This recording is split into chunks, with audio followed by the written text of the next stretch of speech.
Hey, Fitzy here, back at it again. Many of you have asked about my metal brake. It's a homemade one. I made it about 20 years ago. I'm going to go over it here now and show you how I made it and how it works. Stick around.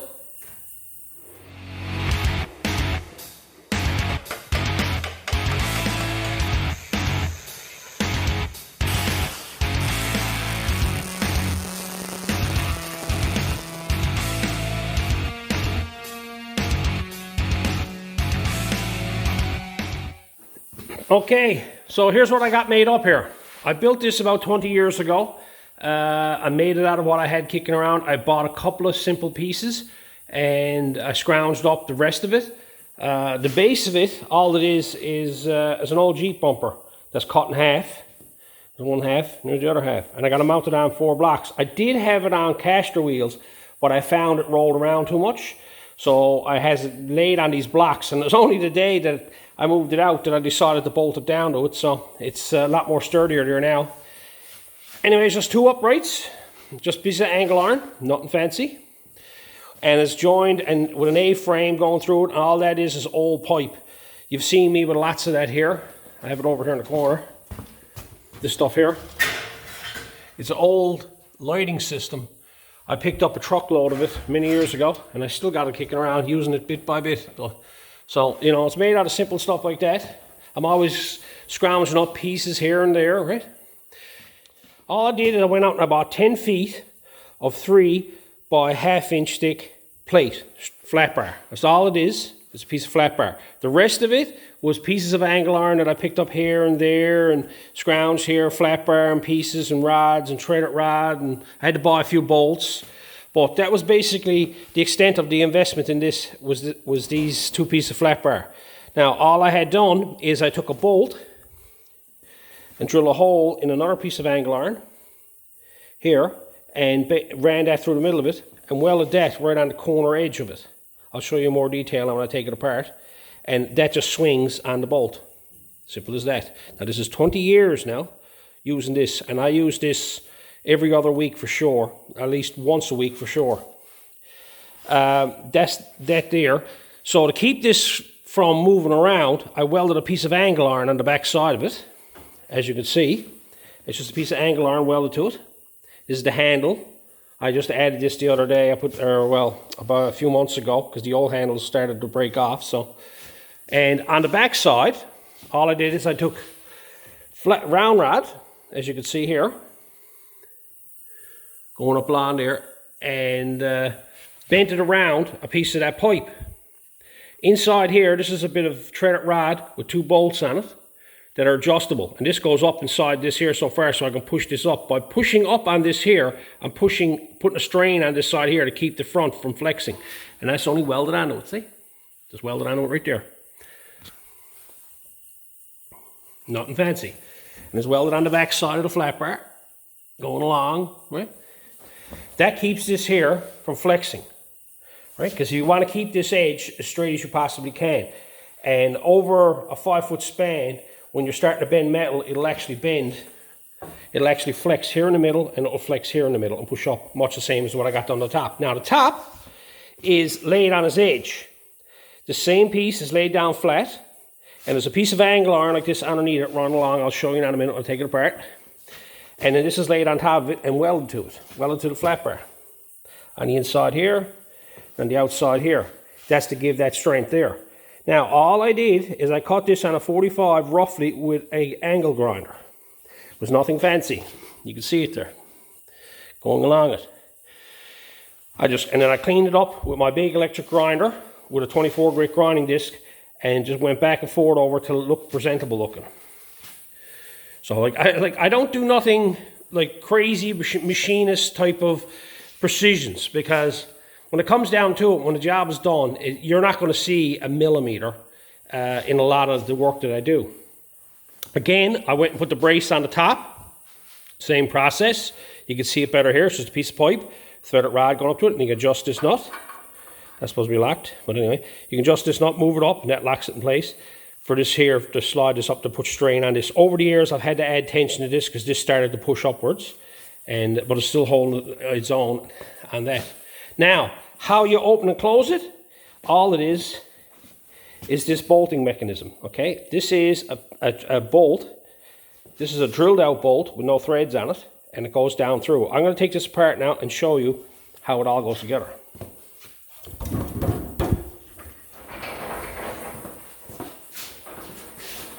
You could make some sort of locking hinge system in it, but at the time, this is what I had around, and I made it, and I've never ever wanted to update it.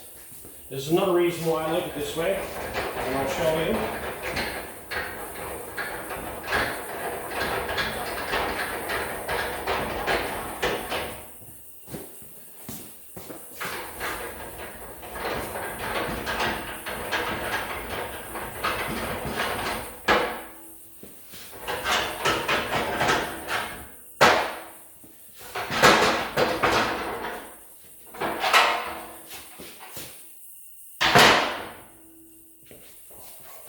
So here it is taken apart. There's that 3-inch flat bar. There's a piece of angle iron welded on the back side of it as well. And anything done to the back side of that? No, I don't. Just the bracing. This bracing here runs up and runs into the bottom of this here to give it support on both sides, on the legs, and that ties it together. So you almost got like a triangle type of thing going on to give it strength. So when this wants to push down, it's got to push out on these, which got to pull on these, so it's going to keep it from flexing. From here down it's pretty flimsy, but from here up this is all pretty solid. Right? So all I got done is I got this piece of flat bar welded on the outside that is hinged off of, and you can see how it's hinged. Right through the center of the bolt, right in the middle of the bolt is right on this cornered edge. You can see how I cut it with a grinder, and you can see the way the bolt is centered, and I just welded it on. Done the same thing on both sides for the hinging mechanisms. You see where I cut it there, right? To cut the piece out so that would fall in place. So that way when you swung it, it actually swung on this cornered edge. It swings pretty close down on this cornered edge. I added this a few years later because I found that the bolt, where the bolts were here, were wearing, and she was rocking back and forth. So as the thing comes down, if you look at it, there's a bit of a taper on it. It actually forces it forward so it meets up with this edge here, and it's done on both sides. It's a simple setup. It works, right? I've been using it 20 years now. This is how it's done on the back side. You can see I had to cut the angle iron on the brace to let the arms swing up through it. You can see it here, the swing, see? That's the front arm, and it has to clear it. And here on the ends, all that is 2 bolts welded together. Just so there's lots of thread there. At one point I did have 1, then I started using 2. That's about the only wear item I got on this. I've replaced it once in 20 years. I've done it there probably 6, 7 years ago, I think it was. I replaced everything. And just re-welded everything up as it is there. So as you can see, it's a pretty straightforward setup. Nothing fancy. The handles on it are just that pipe. The swings up, I got 1 on either side, so when you're working it. Now here's how this here works. That's a bolt that's drilled out, and there's a bolt down here that's welded to this threaded rod. And there's a washer welded on in here to keep this from going through. As you can see, it'll go like, now there's a bit of play in it. That's where I had it tighter than that, but it's one of those things that it doesn't affect anything, because once it's tight, and it rotates around, simple as that. Now you could probably do a better job on this and put a heavier sleeve in there, but again, I used what I had around. Like this, you could build this way better than this. I can guarantee you can. If I had a lathe and a machinist and buy better steel and heavier steel, and you could do all that. This thing owes me probably $50, and I got it 20 years. So build me a good voice for 50 bucks. Anyway, you can see where I welded the plate on here. I was only tack welded on in places, right? So that it holds the plate, this angle. I didn't want to weld it up too much because it would have warped it. And of course this angle iron, this piece here as well, is done there. Now I'm going to bolt that together and run it through the motions. All I do is I just keep this section here greased up. This here threads down into the bolt underneath, down through here, and tightens it up. And that's how you tighten it up. And usually what I do is I tighten up one side, And the other side I loosen up, so I only lift up one end at a time for small stuff. And then every now and again, there's a number of advantages why you use threaded rod, and that's just a simple locking mechanism with like a 1/2 inch lip. I'll show you. You can see there where it comes down, where the little guide guides it in place that keeps it from rocking, because you're going to be pushing it back this way. So I had to stop it from moving back, and then that's the extent of it there. Now if you look at, you can see the nice tight seam goes all the way along. Over the years now she's after opening up here, and she's after opening up here, but there's not much the work talking about. Well, it's more or less over on this side here she's after opening up. So, you know, but I think it's been pretty good for 20 years use. And all you do is you leave this side tight. That's tight there. And then it comes over here, and I'll just crack this side here. And this is what happens. It'll actually lift up all the way along that edge there. So then you can slide your piece of steel in and bend it. All I do is I'll just bring it in there. Usually I try to come to the middle.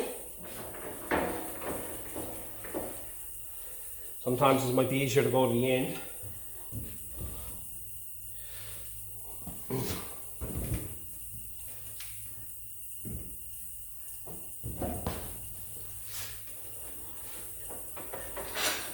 And that's the type of bend you get. This is like 18 gauge, it's the heavier stuff. That's your rolled edge that you get. Now every now and again I've run across it numerous times where I had to like build floor pans and that, and I had to put the pan in there, and then when I bent the outside edge, it was tricky because I don't like just leaving like a 1 inch edge and then trying to bend it this way. If I can bend the panel this way, I prefer to bend it this way, because this is easier to bend than this whole panel here. And what I found neat about this here is that when I put this in here, and just for argument's sake, let's bend it a bit more. There you go. And you bend that. Now just imagine this was a long sheet, right? Now I wanted to bend this side as well, right? I'd come in from the back side here,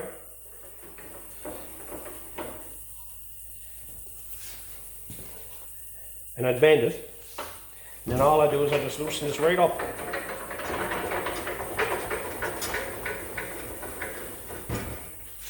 And then you take your panel out. And I've used that many times making that. For making box sections like this here, it's kind of hard to. You want to bend it here, but as you can see, I got 3/4 or a 1/2 inch here that it's not going to hold. So it's nice to have at least 1 inch or more in there to have the roll. I find if you got this sticking out too far, like some proper benders, that edge is all you got to bend on. I just find that I like the way I got it done. I probably, you know, had time back, I might have did it differently. I don't know, but it works, and I have no trouble using this thing here. Now I'll show you another little trick I does with it. Now one of the advantages of having this here, so it's fully adjustable, is I can change the height of it, and I can do something as simple as this here, piece of round stock. Put this in here. Like so. Take this panel, slide that in through there.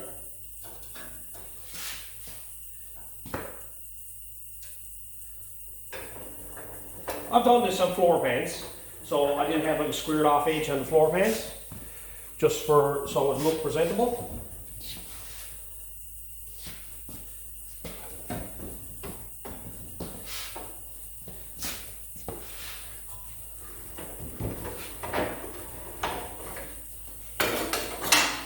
Nice little rolled edge, see?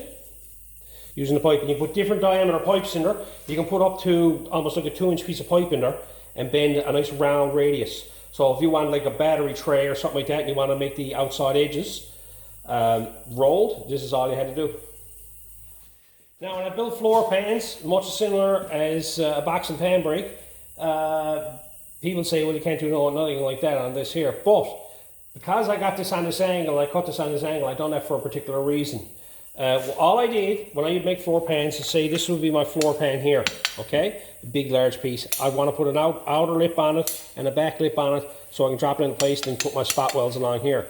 All I do is I turn around, I take my panel and I mark it across. Where the cross section crosses over, I cut the corner diagonally off this way. So then I just do this.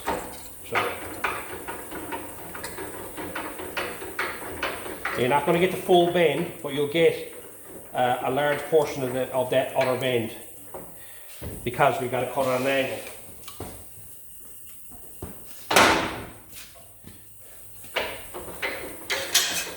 I'll just turn it this way now.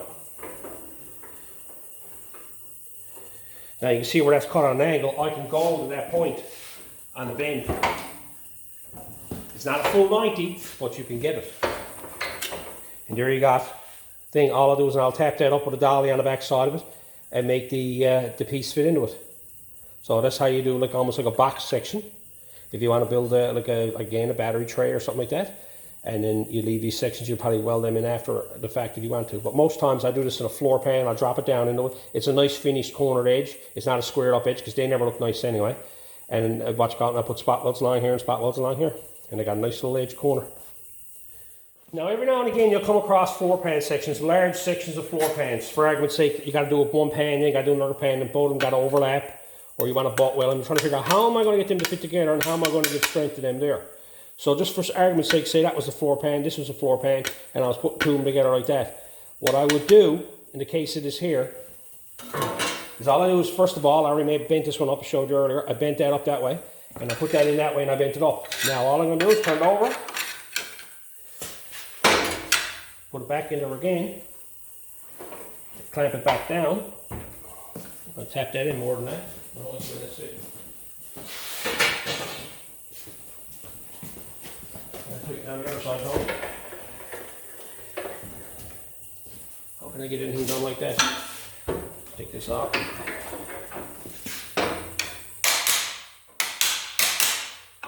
All I do is on floor pans.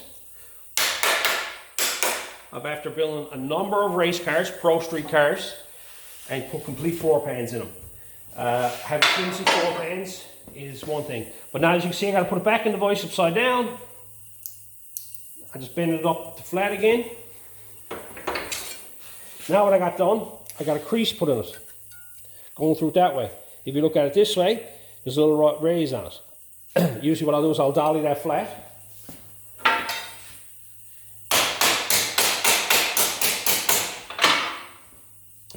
There you got the nice flat edge. And then all I'll do then is I'll lay one floor pan on top of the other one like that, and I'll plug weld it on.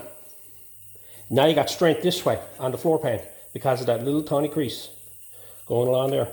And usually when you're doing floor pans in cars, your flow underneath the car going this way under the car. So this is the way you build your floor pans, front to back. So if this was the front of your car and the wind was blowing underneath your car, you would have your overlap this way, inside on top of the car.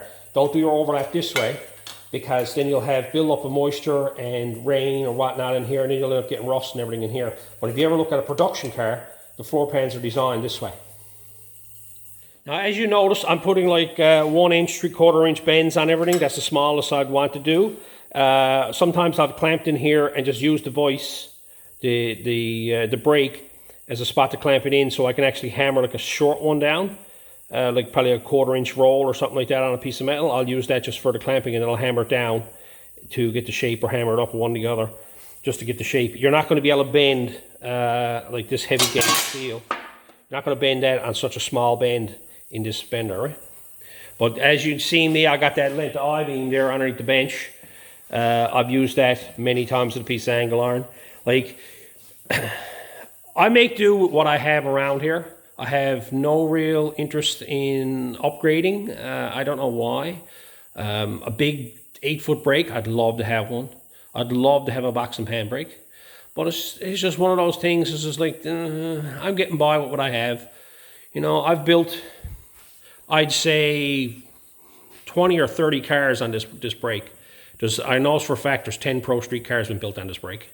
And you think about the amount of floor work, firewalls, floors, wheel tubs, trunk floors, all that type of stuff is bent up on this brake. I've done a number of hot rods on it, floor sections, firewalls, and this is all I've ever used, is this metal brake here. I've never had no desire for anything better, because when I bend it, I'm happy with what I got. And I use a lot of the heavier gauge steel, so it works out. a lot of the cheaper Princess Auto style brakes, they really can't bend any real heavy steel, and sometimes they're only 3 feet wide. Nice little bench tops. They're great for doing small things, but if you got to do a door bottom or anything large like that, or a floor pan section that you got to bend up like a 24 to 36 inch section, you're going to want a bigger brake, something that's a little bit heavier. Now, like, you know, in the case of this here, this would have been cool if this was 3/4 inch. That was 4 inches wide. This was like a 1/4 inch angle iron. All that type of stuff. That would make this all that much better. This way here, these here are fine threaded bolts. That was a machine piece. Yes, all that there would work 10 times better. But when you're on an island and you haven't got access to you know, fancy equipment and buying it all, it costs a fortune to have it shipped in. You know, you make do. We've always made do on the island here with things we got lying around, and I always enjoyed that part. That's what I enjoy the most about all this, is making stuff. Like, not knocking people that go out and buy tools, buy a lot of big tools. You know, it's great that you can do it. Hats off to you. I greatly appreciate, you know, you can got the ability to make the money to go out to buy the tools. To me, I get a lot of enjoyment out of just making this stuff. But anyway, that's it for that one. Any questions? Always leave them in the comment box. I'm always reading them. I answer any questions. Check me out on Facebook. If you got any projects you're working on, I'd love to see them. And check me out on Instagram. I'm also over there. Everything is Fitzy's Fabrications. So I'd like to hear from you. Let me know what you think of the old brake. If you made one yourself, I'd love to see it. Because I know for a fact that this is my design. It's not the best design. It's the design that Fitzy made. So, you know, and there's always better ones out there. I don't ever consider myself to be the best at anything. But I make do with what I have around. Anyway, that's it for this one. Hope the tips were good. And until next time.